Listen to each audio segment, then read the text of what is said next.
Hello, friends.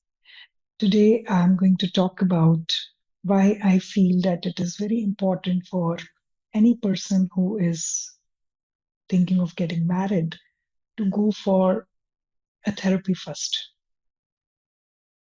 So,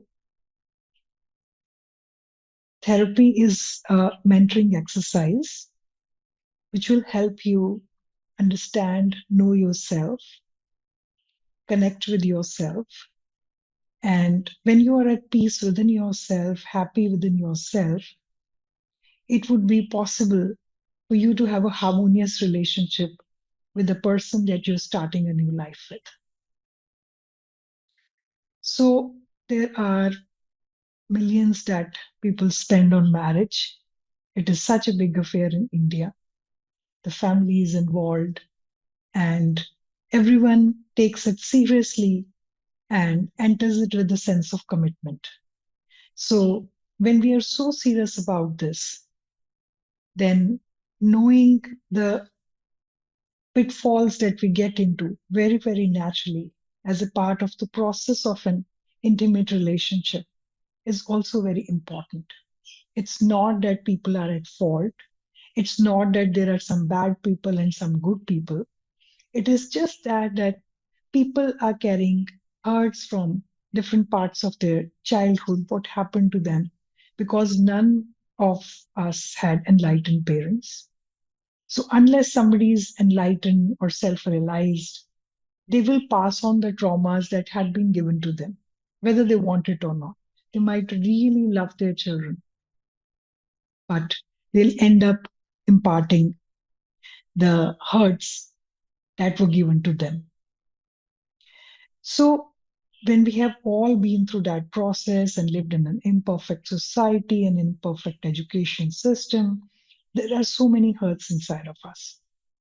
So, with our parents, we are normally in a relationship, it is like a bonded relationship. There would be certain patterns of behavior which would be followed. Whatever the degree of comfort or discomfort, there is a uh, comfort in knowing that this is how it is going to be.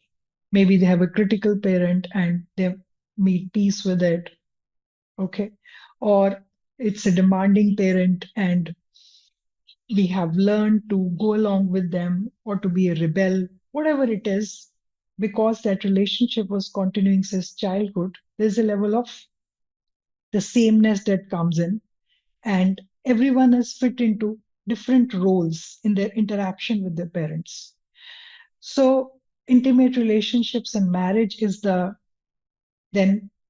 closest encounter that a person can have. They will be living with them. It's a very, very close relationship, very different from a friendship, even if they're two friends living together. But if it's an intimate relationship, it is a marriage, it involves a very different dynamic within. So, one would be that initially the interaction will be maybe a loving interaction, maybe a friendly interaction, even if it is that so initially. Sometimes it's not even that in the beginning, also. But later, the different traumas are going to emerge from within. The dark side of a person is going to emerge from within, and then people are left wondering that how did their partner change, or they will not even like who they are being in that relationship. They'd realize that they are being a very, very different person than they are with other people. And if a person is self-observant, they'll be able to observe themselves, or they'll observe the person that they are with.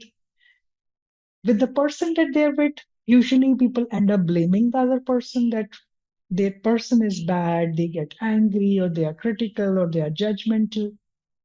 And that might be called the failure of a marriage, because one is just looking at the faults of the other person. If a person is self-observant, they'll also feel that, they are different here. And one is that they might not like who they are being here. Maybe they get just very angry with that person who is their spouse. And they might again put it on that person that it is because of them that we are being like that, and again want to end the marriage. Or if it is possible, they would like to go within and look at themselves and look at their partner, have conversations, consult a therapist. And many people come to me at this stage. And of course, that's also useful in a way. But having worked with many couples, I feel that it is the best thing to do if that part can be taken before marriage. The knowing of oneself, the healing of childhood wounds. If we were to do that, then even when the darkness emerges, it would be a different kind of darkness and you'd be able to deal with it. Or have conversations with your partner about it, walk through self growth together. So if two people are open and interested, they could go for it together. Or if one of them is interested, even if one person goes through it, it's still very, very beneficial if the other person is at least open minded to talk about things, to have conversations.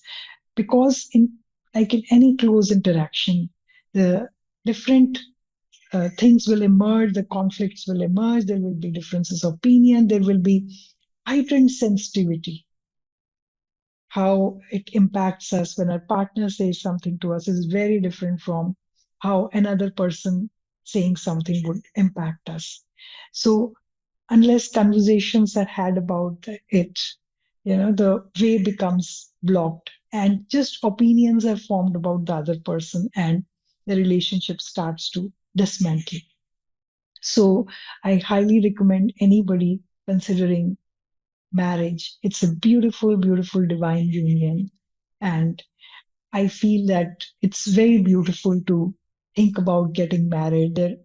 Our society is becoming more and more individualistic now, but marriage is a very beautiful institution.